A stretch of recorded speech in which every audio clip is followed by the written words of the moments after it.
So hello guys, कैसे हो आप सभी। मैं हूं आपका दोस्त प्रदीप एंड स्वागत करता हूं गिरी ट्यूटोरियल के इस प्लेटफॉर्म पे। सो गाइस, आज हम लेके आ गए हैं भाई। आज मैं ना आपको पूरा कंप्लीट फॉर्मूले बताने वाला हूं जिससे रिलेटेड हम न्यूमेरिकल सॉल्व करेंगे। तो एक बार फॉर्मूले आपके दिमाग में फिट हो गए ना, तो इससे रिलेटेड जो न्यूमेरिकल्स है ना वो एकदम प्यार से कर लोगे, आप बहुत मजे से कर लोगे। इसलिए आज मैंने सोचा कि एक लेक्चर पहले आपको न्यूमेरिकल बता दूंगा, ज्यादा टाइम नहीं लगेगा। 5 से 10 मिनट्स में ये पूरा रिवीजन हो जाएगा, जिसके कारण क्या होगा, जब न्यूमेरिकल्स करेंगे ना तो आपको पूरी तरह से याद रहेगा। और गाइस, इसी के साथ ही इसके पहले आदित्य आपने सबसे पहले आंसर दिया था, तो गाइस मुझे बहुत अच्छा लगा। आज देखता हूं, आज मैं एक क्वेश्चन पूछूंगा, उस क्वेश्चन का आंसर सबसे पहले कौन कमेंट में लिखता है। सो रेडी हो तो चलो स्टार्ट करते गाइस। सो गाइस, सबसे पहले ये सभी जितने मैंने फॉर्मूले लिखे हुए हैं ना, ये सभी बहुत काम आने वाले आपके न्यूमेरिकल्स के अंदर। तो एक एक करके, सबसे पहले most probable value, mean value या ट्रू वैल्यू, ये तीनों का नाम एक ही है। या मोस्ट प्रोबेबल वैल्यू बोलो, या ट्रू वैल्यू बोलो, या तो मीन वैल्यू बोलो, आपकी जो मर्जी करे वो बोलो। सो गाइस, अगर हम कोई एक्सपेरिमेंट परफॉर्म करते हैं ना, अभी आप 11th में गए हो तो आपको नंबर ऑफ एक्सपेरिमेंट परफॉर्म करवाया जाएगा आपके कॉलेज में। तब जब आप कोई एक्सपेरिमेंट परफॉर्म करते हो तो उस टाइम आप एक बार रीडिंग नहीं लेते हो, नंबर ऑफ टाइम रीडिंग लेते हो। तो मान लो आपने एक बार, दो बार, तीन बार, चार बार, जितने टाइम भी रीडिंग लिया होगा उसको यहां लिखा जाता है A1 A2 डैश, मतलब नंबर ऑफ टाइम लिखा हुआ है यहाँ डॉट डॉट डॉट करके, यहाँ इसलिए क्या लिखा हुआ है A ऑफ n। या मैं ऐसा बता देता हूं, A1 A2 A3 dot dot dot, number of time जितनी मर्जी करे उतने टाइम आप क्या ले लो, रीडिंग ले लो। आपने जो रीडिंग लिया हुआ है उस रीडिंग को क्या करते हैं हम लोग, A1 plus A2 plus dot dot dot plus A of n divided by n। Divided by मतलब मीन निकाला हुआ है ना, मीन निकालो। जितना भी आप रीडिंग लोगे, जितना भी आपने, अगर 4 रीडिंग लिया हुआ है तो डिवाइड किससे करेंगे, 4 से।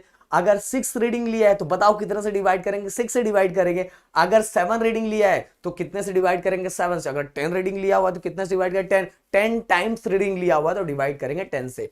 तो गाइस यहां देखो, नंबर ऑफ टाइम रीडिंग लिया हुआ है तो A1 plus A2 plus dot dot dot plus A of n, और उसको किससे डिवाइड किया, n से, क्योंकि नंबर ऑफ टाइम रीडिंग लिया हुआ इसलिए n से। अगर मान लो मैंने यहाँ 3 लिया है, 2 लिया है, 1 लिया है, ऐसा मतलब पहला वाला रीडिंग मेरा 3 आया, दूसरा वाला रीडिंग 2 आया, इसके बाद वाला रीडिंग 1 आया, तो मैंने 3 टाइम रीडिंग लिया, मैंने इसे डिवाइड कितने से करूंगा, 3 से। अब मुझे इसका आंसर जरूर देना कि अगर मान लो मैंने 2 ही बार रीडिंग लिया हुआ है तो कितने से डिवाइड करूंगा, बता देना कमेंट में करके, मुझे इसका आंसर बता देना। तो गाइस यही तो है यार, यही है जो इसका आंसर आएगा। अगर ये टोटल निकाल के जो आंसर आएगा उसी आंसर को हम बोलते हैं most probable value, mean value या ट्रू वैल्यू। अकेले एक बार रीडिंग को जो लेते हैं उसको हम ट्रू वैल्यू नहीं मानते, नंबर ऑफ रीडिंग लेंगे, नंबर ऑफ रीडिंग को सम करेंगे और जितने बार हमने रीडिंग लिया उससे उसको क्या करेंगे, डिवाइड करेंगे, और इसी को हम बोलते हैं true value. Okay, so guys देखो, the mean value, that is arithmetic average value of large number of reading of a quantity is called most probable value। Number of time हम रीडिंग लेंगे, उसका एवरेज फाइंड करेंगे, average जो find कर रहे हैं वही हमारे लिए क्या होगा, मीन वैल्यू होगा। ओके, सो गाइस देखो यहाँ लिखा है A ऑफ मीन, मीन मतलब वही नंबर ऑफ टाइम। अब गाइस बहुत बार बच्चे कंफ्यूज होते हैं कि सर ये क्या लिखा हुआ है। देखो ये 1/n बाहर निकाल लिया है, ये 1/n को बाहर निकाला हुआ है। समेशन ऑफ, समेशन किसका, फर्स्ट टर्म मतलब A, मतलब जो पहला टर्म लिया, जो भी पहला टर्म होगा, अगर पहला टर्म 3 है तो यहां लिखेंगे 3, और कितने टाइम तक, लास्ट टर्म क्या है, n। देखो लास्ट टर्म n है ना, n नंबर टर्म, इसलिए ऊपर n लिखा हुआ है। सो गाइस इसका मतलब ये है। बट ओवरऑल मैं आपको एक ही चीज बताऊंगा, mean value, true value, most probable value मतलब होता है जितने बार रीडिंग ले रहे हो उसको प्लस करो, और जितना आपने रीडिंग लिया जितने टाइम उससे उसको डिवाइड कर दो, तो हमें जो वैल्यू मिलेगा वो मिलेगा true value, most probable value. Okay, दिमाग में फिट, एंड हमारा जो एक मीन वैल्यू। ओके, तो याद रखो ये चीज। अब इसके बाद आता है हमारा एब्सोल्यूट एरर। एब्सोल्यूट एरर बहुत सिंपल है गाइस। देखो A बार ऑफ m, इसका मतलब होता है मीन वैल्यू। ये याद रखो, हाँ एक एक चीज है याद रखो, ऐसा लिखा हुआ है, इसका मतलब क्या होता है, इसका मतलब क्या होता है, इसका मतलब क्या होता है, इसका मतलब होता है मीन वैल्यू। मीन वैल्यू में से सभी इंडिविजुअल वैल्यू, मतलब एक एक वैल्यू को, मतलब जो हमने सबको प्लस किया, सबको प्लस करके हमने एक मीन वैल्यू फाइंड की, इस मीन वैल्यू में से जब हम एक एक इंडिविजुअल वैल्यू को क्या करेंगे, माइनस करेंगे, तो हमें जो वैल्यू मिलेगा उसको बोलेंगे एब्सोल्यूट एरर। क्या बोलेंगे, एब्सोल्यूट एरर। अब देखो फिर से मीन वैल्यू में से सेकंड वाले को हमने माइनस किया, तो ये देखो मिला, ये भी हमारा क्या, एब्सोल्यूट एरर। देन इसके बाद हम फिर से किया, मतलब यहाँ m लिखा हुआ है, ये मीन वैल्यू में से n टर्म वाले को माइनस किया, तो हमें जो वैल्यू मिलेगा वो होगा हमारा एब्सोल्यूट एरर। जैसे एग्जांपल है कि एग्जांपल ऐसे ले लेते हैं आपको समझाने के लिए। जैसे मान लो यहाँ हमारा जो मीन वैल्यू हमने सबको प्लस करके उसके जितना नंबर ऑफ रीडिंग लिया उससे डिवाइड किया, तो हमारा ये आ गया 4 आ गया। क्या हो गया? 4 आ गया। 4 में से अगर मान लो पहला वाला रीडिंग 1 है, पहला वाला रीडिंग कितना 1 है, तो 4 - 1 3, कितना हो गया 3। तो हमारा एब्सोल्यूट एरर क्या हो गया? 3 हो गया। और ये मोड इसलिए दिया हुआ है क्योंकि अगर इनकेस कोई भी साइन माइनस में आता है, जैसे एग्जांपल हमारा मान लो मीन वैल्यू 4 है, मीन वैल्यू कितना है 4 है, क्योंकि पहले मीन वैल्यू में से माइनस करना है, और जो इंडिविजुअल वैल्यू है मान लो वो 5 है, मान लो सेकंड A2 क्या है 5 है, तो 4 - 5 कितना हो जाएगा? -1। बट गाइस ये मोड में दिया हुआ है इसलिए इसका आंसर क्या आएगा? ओनली 1, इसलिए ऐसा दिया हुआ है, याद रखो कभी, क्योंकि इसका आंसर कभी कभी माइनस में आता है ना, पर मोड में दिया हुआ तो उसका आंसर किस में कन्वर्ट हो जाता है? पॉजिटिव नंबर्स में। फिर से तीसरा भी ये A ऑफ n इसलिए लिखा हुआ है क्योंकि यहाँ ऐसा बोला कि नंबर ऑफ टर्म्स हमने लिया है, तो मीन वैल्यू को जो भी number of last number of reading लिया उससे माइनस करेंगे तो जो वैल्यू मिलेगा हमें मिलेगा वो एब्सोल्यूट एरर। अब इसके बाद वाला हमारा mean absolute error. Mean absolute error मतलब ये जितने हमें एब्सोल्यूट एरर मिले हैं सबको प्लस करो। अगर मान लो हमें 3 एब्सोल्यूट एरर मिले हैं तो 3 एब्सोल्यूट एरर को हम मान लो पहला एब्सोल्यूट एरर जैसे एग्जांपल 1 मिला है, दूसरा 2 मिला है, तीसरा 3 मिला है, तो क्या करेंगे? वैसे ही से 1 + 2 + 3 एंड डिवाइडेड बाय कितना? 3 हो गया भाई। इसी को बोले मीन एब्सोल्यूट एरर। जो भी ऊपर एब्सोल्यूट एरर मिला उसको नीचे इसका क्या फाइंड करना? मीन एवरेज फाइंड करना है, तो सबको प्लस करो, उतने नंबर से डिवाइड करो। देखो mode delta A1 delta A2 plus delta A of n, और यहाँ नंबर ऑफ टर्म लिया इसलिए डिवाइड कितने से किया? n से। पर आपको पता रहना चाहिए कि अगर यहाँ आपने मीन एब्सोल्यूट एरर 3 ही लिया है तो कितने से डिवाइड करोगे? 3 से डिवाइड करोगे। इस तरह से जो हमारी ये वैल्यू मिलेगी, ये देखो इसके ऊपर बार दिया हुआ है, इसका मतलब क्या है? ये मीन एब्सोल्यूट एरर। देखो ये बार हटा दूंगा तो ये बार हटा दूंगा, बार हटा दिया, यहाँ दिख रहा है, समझ है? Mean absolute error, mean absolute error. यहाँ देखो लिखा है, पहले ये देख लेते हैं। For a given set of measurement of quantity the magnitude of the difference between, किसके बीच में डिफरेंस है? Mean value for each individual value. Individual value हर से माइनस करते जाएंगे तो हमें जो मिलेगा वो मिलेगा एब्सोल्यूट एरर। और जितना एब्सोल्यूट एरर मिला है, जितना भी हमें एब्सोल्यूट एरर मिला है सबको प्लस करके, और जितना भी हमने एब्सोल्यूट एरर फाइंड किया है उससे डिवाइड कर दो तो हमारा मिल जाएगा mean absolute error. So guys अब देखो एब्सोल्यूट मीन एब्सोल्यूट एरर तो समझ में आ गया। अब क्वेश्चन है रिलेटिव एरर क्या है सर? रिलेटिव एरर बहुत सिंपल है। जो भी हमारा यहाँ हम जब सबका मीन एब्सोल्यूट एरर का फाइंड करेंगे ना, मीन एब्सोल्यूट एरर जब हमें मिल जाएगा, जो भी मीन एब्सोल्यूट एरर की वैल्यू होगी उससे हम मीन को किससे? ये वाला ट्रू वैल्यू, मतलब मीन एब्सोल्यूट एरर को किससे डिवाइड करेंगे? मीन वैल्यू से डिवाइड करेंगे, तो जो हमें मिलेगा उसको बोलेंगे रिलेटिव एरर। अगर रिलेटिव एरर का हमें डेफिनेशन बनाए तो कैसे बोलेंगे? Relative error is defined as it is a ratio of, it is a ratio of, किसका रेशियो? किसका रेशियो होगा बताओ मुझे, किसका रेशियो? ये हो जाएगा, इसको अरेंज कर देते हैं, 1 मिनट ऐसा कर दूं मैं,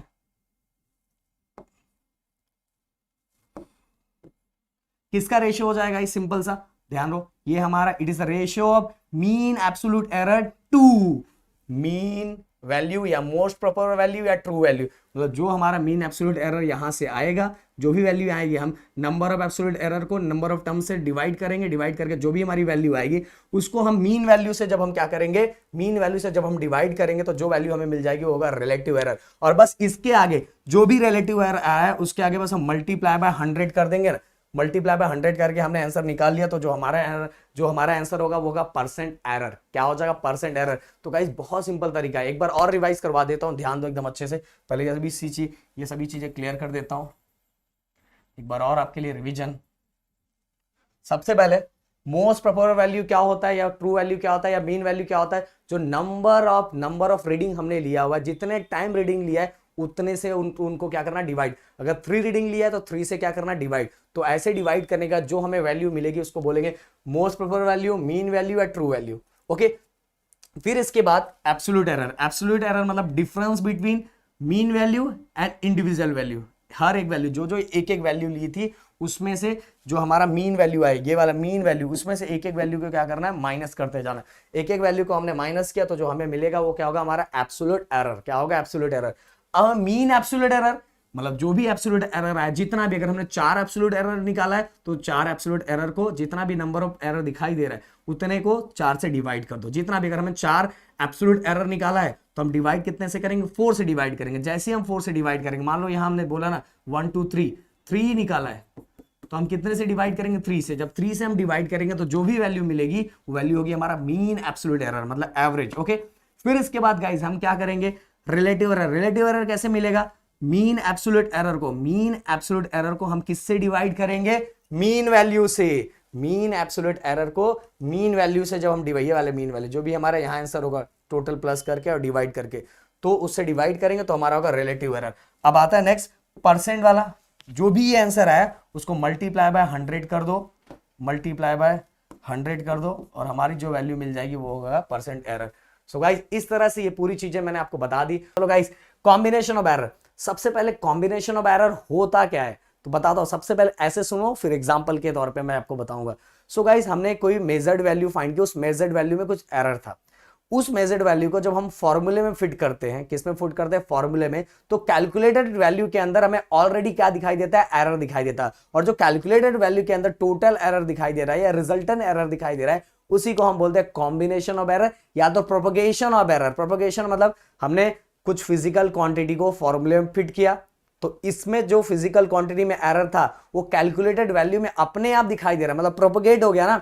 इस मेजर्ड वैल्यू का दूसरे वाले मेजर्ड वैल्यू में अपने आप प्रोपगेशन हो गया और उसमें एरर दिखाई देने लगा।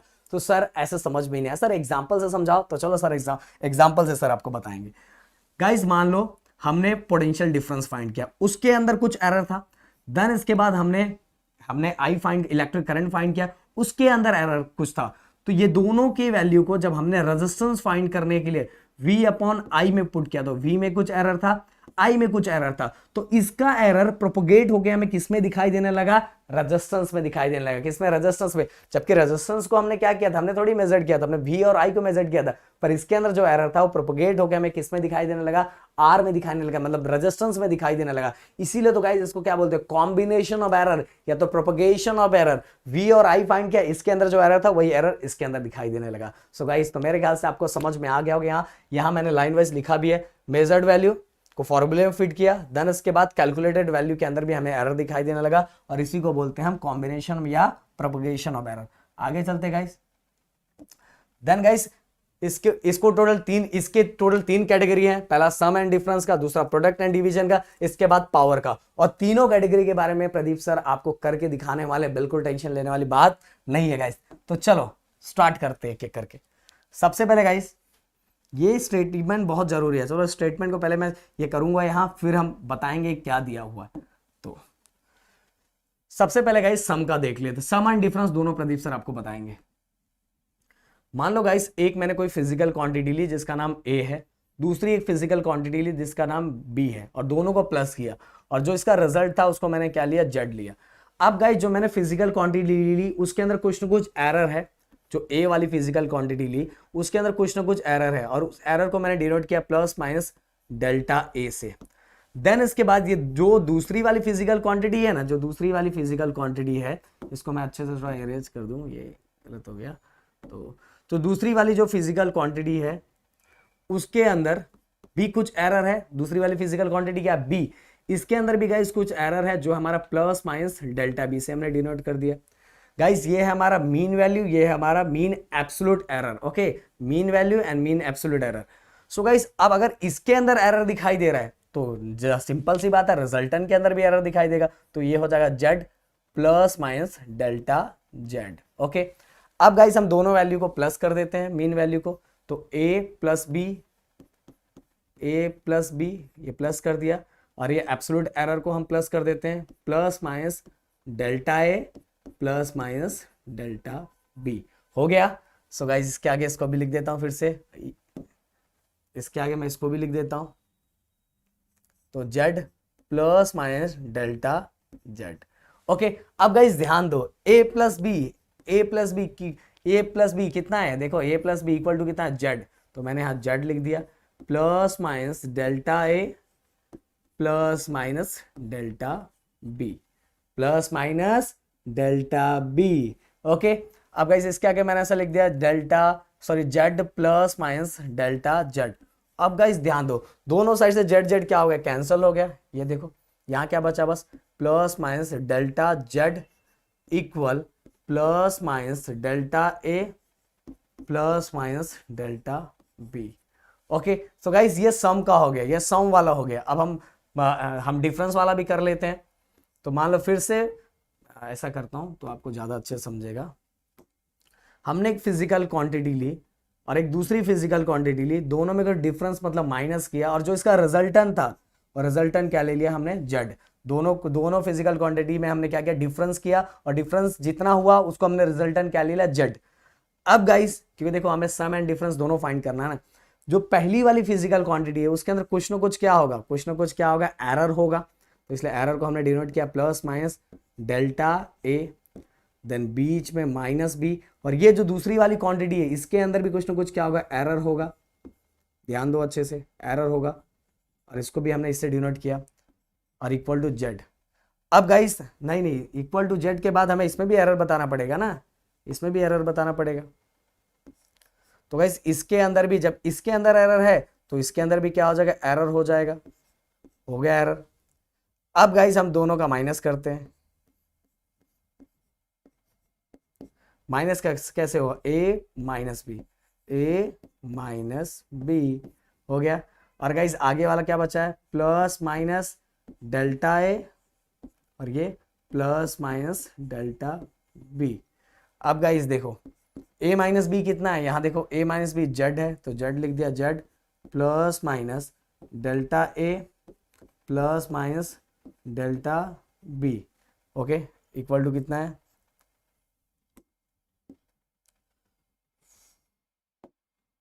Equal Z plus minus delta Z.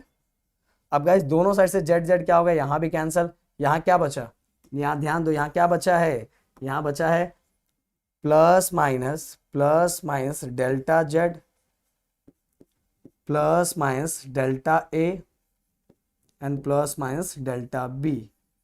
Okay guys अगर मैक्सिमम पॉसिबिलिटी में फाइंड करूं कि एरर की कितनी पॉसिबिलिटी हो सकती है, तो देखो ये क्या लिखा है, इसको मैं इस तरह से फाइंड कर सकता हूं। पहली पॉसिबिलिटी क्या हो सकती है, या तो प्लस डेल्टा ए, ये देखो plus delta A plus delta B, दोनों ऐड हो गया। देन इसका दूसरा माइनस डेल्टा ए या माइनस डेल्टा बी, दोनों माइनस हो गया। अब पहला वाला माइनस रहेगा, दूसरा वाला प्लस रहेगा। देखो प्लस माइनस से 2 बार लिखा है ना, तो हम पॉसिबिलिटी ऐसे कर सकते हैं, minus delta A plus delta B, या तो plus delta A minus delta B. But maximum possibility of error किस में रहेगा, इसके अंदर, जिसके अंदर दोनों ऐड हो रहा है, दोनों इस साइड वाली वैल्यू भी इंक्रीज हो रही है, उधर वाली भी वैल्यू क्या हो रही है, इंक्रीज हो रही है। दोनों वैल्यू के अंदर मतलब v के अंदर भी, v के अंदर भी, i के अंदर भी, दोनों में एरर क्या हो रहा है, इंक्रीज हो रहा है। तो सबसे ज्यादा मैक्सिमम एरर किसके अंदर रहेगा, मैक्सिमम एरर गाइस इस पॉसिबिलिटी के अंदर रहेगा। ओके पहले वाली क्वांटिटी के अंदर भी क्या हो रहा है, एरर इंक्रीज हो रहा है, दूसरे वाले क्वांटिटी के अंदर भी एरर क्या हो रहा है, इंक्रीज हो रहा है। अब दोनों क्वांटिटी के अंदर एरर इंक्रीज हो रहा है, तो मैक्सिमम एरर किसके अंदर रहेगा, ये वाली पॉसिबिलिटी के अंदर, plus delta A plus delta B. So guys same इसमें डिफरेंस के अंदर भी ऐसा ही है। अब गाइस यहां क्या लिखा हुआ है, यहां वही लिखा हुआ है, देखो जैसे मैंने बताया, ये हमारा क्या है, ये हमारा एब्सोल्यूट एरर है, ये भी एब्सोल्यूट एरर है, ये रिजल्टेंट एब्सोल्यूट एरर है, ये दोनों का रिजल्ट कब मिलता है गाइस, जब दोनों एब्सोल्यूट एरर को मैं क्या करता हूं, सम करता हूं। ये देखो सम क्या है, मैक्सिमम पॉसिबिलिटी मिल रही है ना। हमेशा क्या करना है गाइस, हमेशा याद रखो सम एंड डिफरेंस के अंदर जो एरर होता है वो ऐड ही होता है, क्या होता है, ऐड होता है, याद रखो ऐड। जैसे मान लो पहली वाली क्वांटिटी में 3 क्या हो गए, कम हो गए, दूसरी वाली क्वांटिटी में भी कम हुआ है, तो दोनों मिला के टोटल एरर कितना होगा, ऐड ही करना पड़ेगा। अगर मुझसे कोई टोटल पूछेगा भैया दोनों क्वांटिटी के अंदर एरर कितना है, तो दोनों क्वांटिटी के एरर को क्या करना, प्लस, या एरर कम हो या ज्यादा हो, पर मुझसे अगर कोई पूछे कि क्वांटिटी में एरर कितना टोटल, तो आप क्या करते हो, सम करते हो ना। तो हमेशा क्या किया जाता, सम किया जाता। याद रखो ये प्लस माइनस देके घबराओ मत, याद रखो ना। अगर आपसे कोई पूछा कि ये वाली क्वांटिटी, वो वाली क्वांटिटी, इसमें टोटल पहले वाले में 3 डिक्रीज हो गया है, मतलब पहले एरर माइनस में है और इसमें ज्यादा है, तो पर total combination of error total कितना होगा, तो दोनों को क्या करना पड़ेगा, ऐड ही करना पड़ेगा ना। इसलिए यहां क्या लिखा है, when two quantities are added or subtract, जब 2 क्वांटिटी को या तो ऐड करो या तो सब्ट्रैक्ट करो, the absolute error in the final result,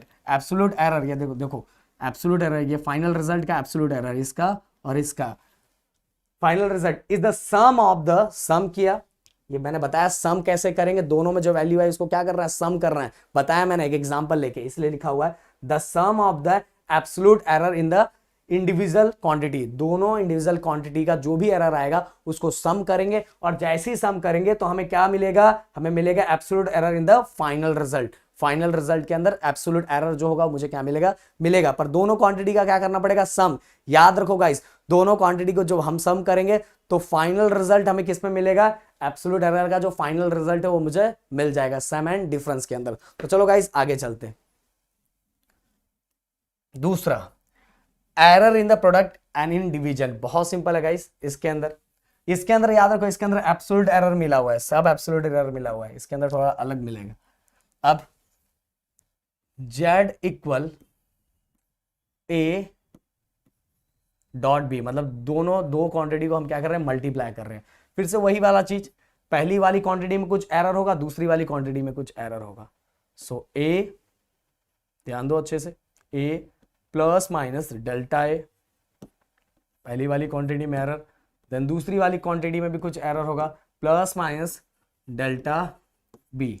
अब अगर इसमें एरर होगा, ये दोनों में एरर होगा, तो सिंपल सी बात है इसके अंदर भी क्या होगा, एरर हो जाएगा। तो जेड रिजल्टेंट के अंदर भी एरर हो जाएगा ना दोस्त, तो हो गया। ओके, अब चलते हैं आगे। देन गाइस उसी तरह से ये बार ए को पूरी इस वैल्यू के साथ, देन डेल्टा ए को पूरी वैल्यू के साथ जैसे हम मल्टीप्लाई करते हैं, तो ए मल्टीप्लाई बी किया, देन इसके बाद गाइस ए को किसके साथ करेंगे, इसके साथ, तो इसलिए बीच में प्लस माइनस है, तो प्लस माइनस ए डेल्टा बी। ध्यान दो अच्छे से, ए को बी के साथ मल्टीप्लाई कर, देन अगेन ए को प्लस माइनस डेल्टा बी के साथ, प्लस माइनस डेल्टा बी।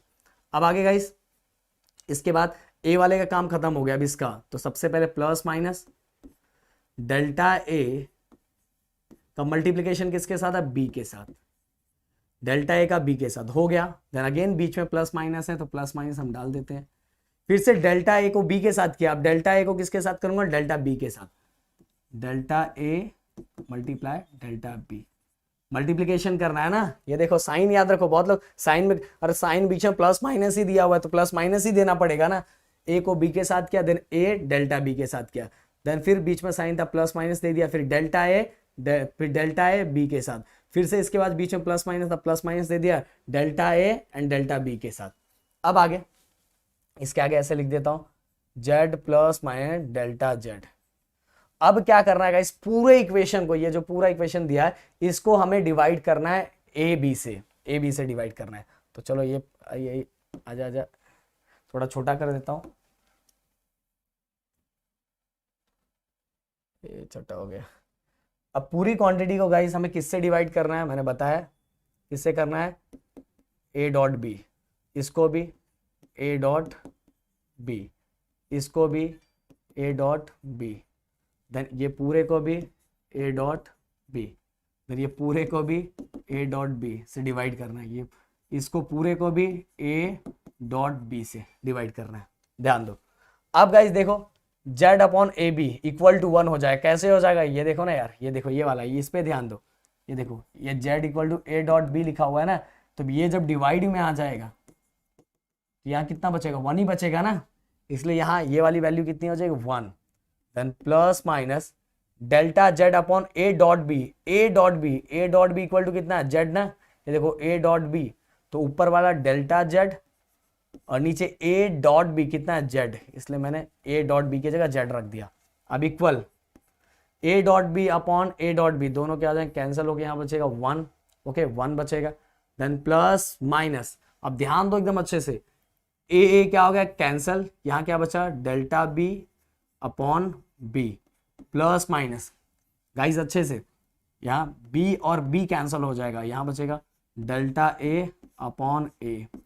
अब यहां ध्यान दो delta A upon A, okay delta A guys, delta A की अगर मैं बात करूं तो हमारा मीन एब्सोल्यूट एरर क्या है, हमारा मीन एब्सोल्यूट एरर। तो मीन एब्सोल्यूट एरर की क्वांटिटी गाइस बहुत छोटी होती है, बहुत छोटी, और यहां देखोगे डेल्टा बी का भी लिखा और दोनों का मल्टीप्लीकेशन किया हुआ है। अब ये क्वांटिटी ऑलरेडी बहुत छोटी है, अब किसी में एरर जो मीन एब्सोल्यूट एरर आता है ना बहुत कम आता है, बहुत कम आता है। पर एक और क्वांटिटी है जिसमें क्या किया उसमें भी एब्सोल्यूट एरर आया हुआ है। और जब दोनों में एब्सोल्यूट एरर आया, दोनों को मल्टीप्लाई किया जाए तो वैल्यू और छोटी हो जाती है। जस्ट एग्जांपल, अगर 0.1 का स्क्वायर करें, दोनों का स्क्वायर करें तो कितना हो जाएगा, 0.1 इंटू 0.1 कितना हो जाएगा, 1 1 1 0.1 0.2 तो कितना हो जाएगा, ये हो जाएगा और छोटा हो गया ना।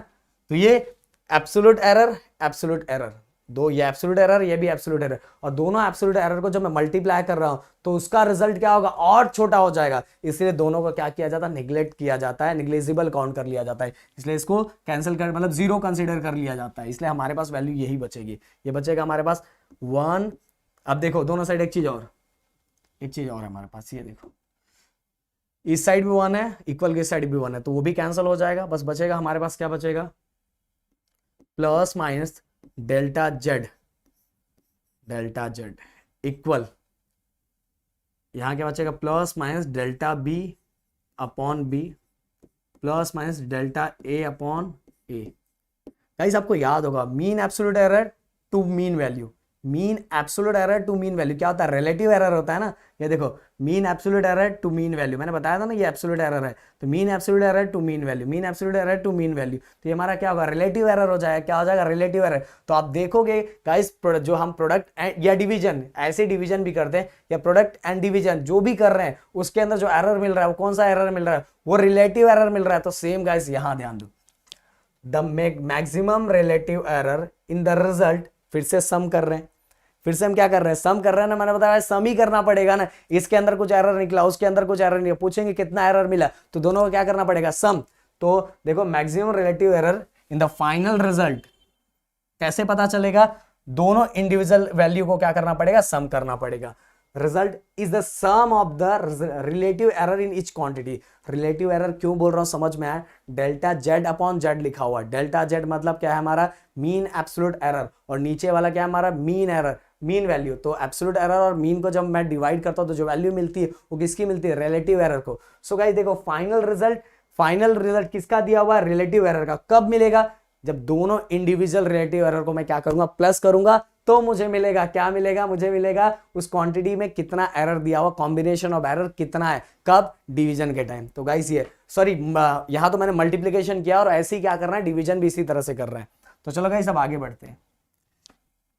Error due to the power of measured quantity, ये बहुत सिंपल है गाइस, इसको सेम टू सेम हमने जो मल्टीप्लीकेशन किया ना वैसा ही कर रहे हैं। कैसे, चलो एक एग्जांपल ले लेते हैं हम लोग। z इक्वल टू a⁻3, मान लो ऐसा लिखा हुआ है, a⁻3 लिखा हुआ है, ओके। ये क्वांटिटी है, रिजल्टेंट क्वांटिटी, और हमें लिखा हुआ है a⁻3। इसका मतलब क्या होता है, a⁻3 मतलब क्या होता है, a⁻3 को हम ऐसा लिख सकते हैं, 3 बार ऐसे ऐसे लिख सकते हैं, ओके। तो सेम टू सेम गाइस हमें किसका रूल फॉलो करना है, हमें रूल फॉलो करना है किसका, मल्टीप्लीकेशन वाला। तो मल्टीप्लीकेशन में ये क्या था, ये था ना, देखो डेल्टा जेड अपॉन जेड, मतलब mean absolute error to mean value. Then same ये भी मल्टीप्लीकेशन में कैसा था, सेम उसी वाले पैटर्न को फॉलो करना है। ये वाले जो हमारा इंडिविजुअल वैल्यू था, इंडिविजुअल रिलेटिव एरर था, इसको किस तरह से लिखते थे, ऐसा डेल्टा ए मतलब mean absolute error to mean value लिख दिया, देन बीच में हम प्लस करते थे। अगेन ये देखो मैंने बोला सम, याद है ना सम, ये देखो यहाँ सम लिखा है, sum of relative error in the each quantity. दोनों ईच क्वांटिटी को क्या करना है, सम करना है। जैसे ही सम करोगे तो मैक्सिमम रिलेटिव एरर हमें मिल जाएगा, किसके अंदर, प्रोडक्ट एंड डिवीजन के अंदर। तो गाइस सेम इसलिए हम सम कर रहे हैं, delta A upon A plus delta A upon ए। अब गाइस ध्यान दो, अब तो बहुत सिंपल हो गया, पावर का हमें मिल जाएगा ना, पावर का एरर। तो 1 देखो तीनों सेम है ना, 1 2 3 कितना आ जाएगा, 3 डेल्टा ए अपॉन ए। देखो a⁻3 था ना, a⁻3 था तो सेम ऐसा ही मिला 3, और ये क्या था, हमारा रिलेटिव एरर मिला। अगर a⁻4 रहता ना तो सेम ऐसे ही मिलता, delta Z upon Z equal to 4 delta A upon A. Guys जितना पावर बढ़ता जाएगा ना उतना एरर मतलब ये जो जितना पावर बढ़ेगा ना उतना एरर मैक्सिमम होता जाएगा, जितना ये पावर बढ़ेगा उतना एरर क्या होता जाएगा, मैक्सिमम हो जाता है। तो पावर ही रिस्पॉन्सिबल है मैक्सिमम एरर के लिए। देखो यहाँ लिखा है the quantity in the formula which has a large power is responsible for maximum error. जितना ये बढ़ेगा उतना एरर बढ़ता जाएगा। अगर मैं 10 कर दूं तो ये जनरली ऐसे लिखेगा z इक्वल टू a⁻n, और ये कहाँ आ जाएगा, ये n आगे आ जाएगा और ये हो जाएगा डेल्टा a अपॉन a। हम इस तरह से लिख सकते हैं। जो भी नंबर होगा गाइस, जो भी नंबर होगा पावर का वो यहाँ आ जाएगा। हमने इंडाइसिस का रूल पढ़ा हुआ है यार, हमें ये चीजें पता है। सो 4 यहाँ अगर 5 रहेगा तो 5 हो जाएगा 5 under root a upon a। Okay, so guys इस तरह से हम फाइंड करते हैं, और जो गाइस ये पावर होता है वही रिस्पॉन्सिबल होता है मैक्सिमम एरर के लिए। सो गाइस मेरे ख्याल से पूरी तरह से ये टॉपिक क्लियर हो गया होगा और आपको समझ में आ गया होगा, और समझ में आ गया होगा तो गाइस वीडियो को लाइक कर सकते हो, शेयर कर सकते हो, एंड चैनल को सब्सक्राइब नहीं किया तो चैनल को सब्सक्राइब कर सकते हैं। Thank you so much guys and जय हिंद दोस्तों।